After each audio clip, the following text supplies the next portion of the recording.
ConfigUI, vous savez, c'est hyper optimisé, ça fonctionne super bien avec des ordinateurs qui sont pas hyper puissants. SDXL 1.0 fonctionne à merveille dessus et la génération des images se fait en général beaucoup plus rapidement qu'avec Automatic 1111. Bon, par contre, vous savez bien que mettre en place l'ensemble des nœuds pour faire quelque chose d'efficace, ça peut devenir extrêmement complexe. Heureusement que certaines personnes nous proposent des configurations déjà toutes prêtes. Aujourd'hui, je vous présente cette configuration. Regardez-moi cet ensemble énorme avec lequel on va pouvoir faire du text to image, du image to image et du inpainting en utilisant Stable Diffusion XL 1.0.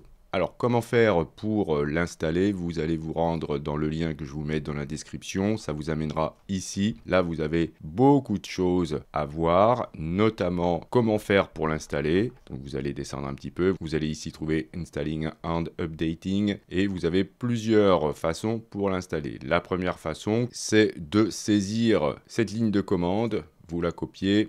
Vous allez ensuite dans votre dossier Custom Nodes de ConfigUI. Dans votre navigateur, vous allez remplacer le chemin par ce qu'on vient de copier. Ici, git clone et l'adresse du dossier à copier. Vous faites entrer et hop, ça va tout télécharger pour vous. Et il y a quand même pas mal de petites choses. Donc, je ne vais pas le faire parce que je l'ai déjà fait. L'autre manière de faire et qui apparemment n'est pas recommandée, c'est d'aller sur le site Civit.ai et vous allez ensuite mettre le dossier Serge SDXL dans le même dossier que je viens de vous montrer tout à l'heure. Voilà. Enfin, si vous devez faire une mise à jour, voilà, on vous explique comment faire. Au lieu d'écrire git clone, il faudra écrire git pull. Une fois que vous avez tout installé, il va bien falloir vérifier aussi si vous avez tous les fichiers nécessaires. Il vous faut le modèle de base et Refiner de SDXL 1.0. Il vous faut aussi la VAE, le LoRa et vous avez deux modèles pour les upscale. Vous avez indiqué à côté les dossiers dans lesquels vous allez devoir installer ces fichiers. Ensuite, une fois que tout est installé, vous allez vous retrouver dans le dossier Custom Node avec un dossier Serge SDXL dans lequel vous allez trouver dans Workflow deux fichiers JSON et celui qui est intéressant c'est la version 3.4 qui est la dernière version. Et vous allez vous retrouver avec tous ces nœuds mis bout à bout ensemble, ça fait vraiment quelque chose d'énorme et la partie intéressante c'est ça, c'est ici, vous avez tous ces nœuds-là qui sont importants, avec des choses que l'on connaît déjà quand on utilise Automatic 1111, c'est-à-dire le seed ici, s'il est aléatoire ou pas, la taille de l'image, les steps, etc., etc. Vous avez dans les paramètres avancés le poids des différents modèles, base, refiner, l'intensité du refiner. Si vous faites un upscale, vous avez ici la valeur de l'upscale. Vous avez le denoising qui est ici. Vous avez ensuite là la balance entre tous les prompts ici pour base, refiner, style, négative. Vous avez même la possibilité d'avoir des templates pour les styles. Comme on peut faire du high rise fix, vous avez ici la possibilité de l'activer ou non, de définir le nombre de steps pour ça, le denoising, le facteur d'échelle, l'intensité, etc., etc. Ensuite, pour les autres paramètres là, vous avez la force du LoRa, et là, vous pouvez choisir si vous faites du text to image, ou bien du image to image, ou du inpainting. Okay, donc c'est hyper important de bien vérifier dans quel mode vous êtes. Ensuite, une chose un peu complexe, c'est prompt style. Voilà.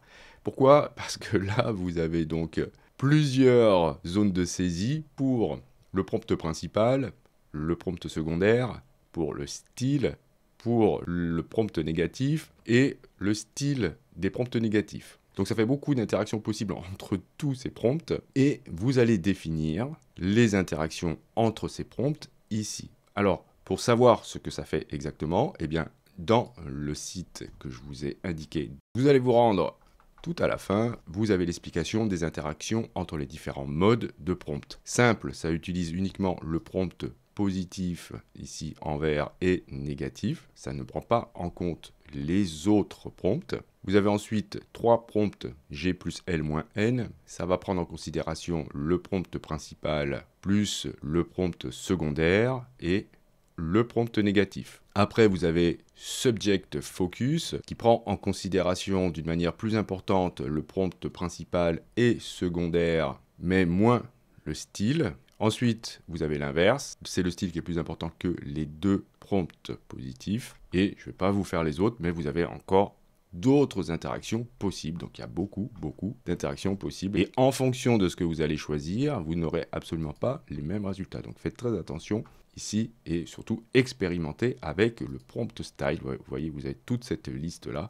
Et il faut bien regarder dans la doc comment ça fonctionne. Ensuite, il faut faire attention, avant de lancer une génération, vous avez une petite erreur ici dans la VAE qui est avec un tiret, mais c'est pas comme ça que c'est écrit normalement sur le fichier qu'on a téléchargé, donc il faudra aller vérifier ici, voilà, à bien charger la bonne VAE. On va tester tout ça, et pour cela, je vais charger la dernière image sur laquelle j'étais en train de travailler. Les images seront stockées par défaut dans le dossier Output portant le nom Serge SDXL, et vous avez plusieurs dossiers qui vont être créés en fonction de ce que vous avez choisi, soit c'est juste les images générées, mais vous avez aussi iRes et Upscaled. Donc je vais chercher celles qui ont été générées, par exemple voilà celle-ci. Donc là j'ai mon prompt positif qui doit être écrit, vous avez l'explication ici, dans un langage assez naturel. Voilà. Ensuite, le prompt secondaire qui va plus être axé sur des mots-clés. Et dans la description, on vous dit que le premier mot doit être celui qui va définir le mieux le style de votre image. Et ils l'ont mis, voilà,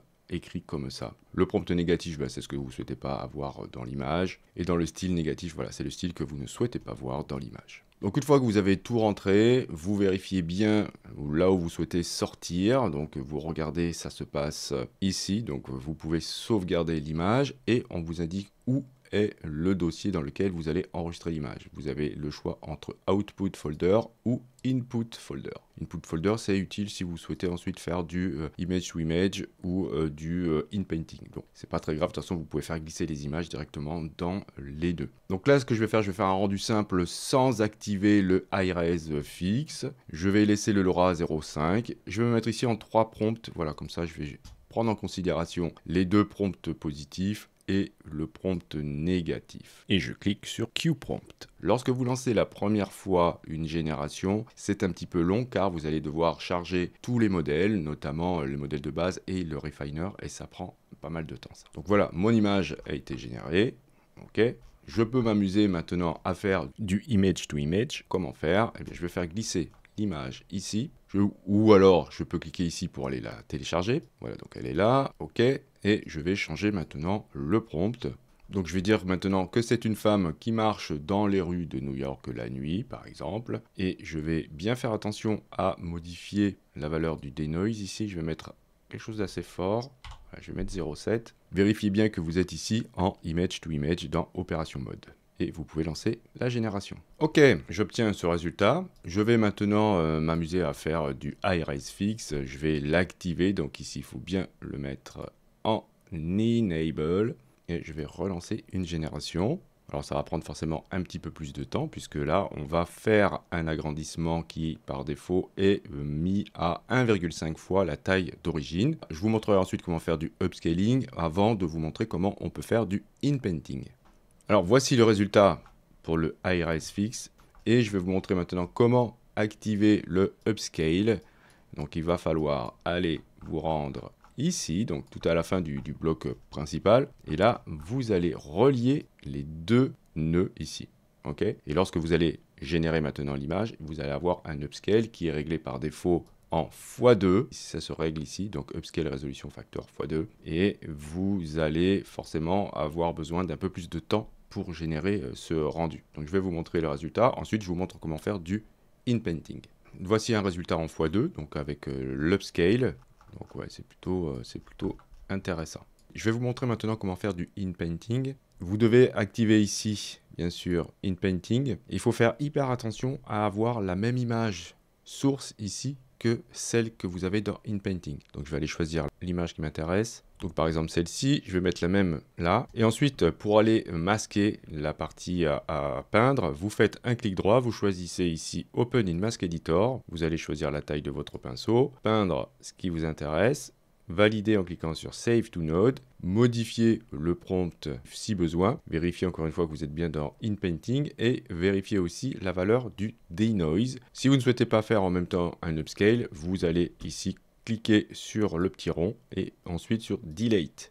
pareil, vous pouvez désactiver le IRS-Fix si vous souhaitez. De toute façon, lorsque vous faites un upscale, on vous dit que ce n'est pas relié en fait à IRS-Fix. Et ensuite, vous cliquez sur QPrompt. Voici un résultat avec un visage plutôt cyberpunk. Ce n'est qu'un début, il faudrait que je continue à travailler dessus, mais voilà le principe. Et en tout cas, grâce à l'ensemble de ce workflow, on va pouvoir faire des choses extraordinaires, notamment des agrandissements de super bonne qualité avec peu de moyens, car franchement avec mon ordinateur qui n'est pas super puissant, j'arrive à faire tourner ça d'une manière extrêmement fluide. Donc merci beaucoup à Serge pour ce workflow, et voici pour cette présentation, et on se dit à la prochaine pour un autre tuto.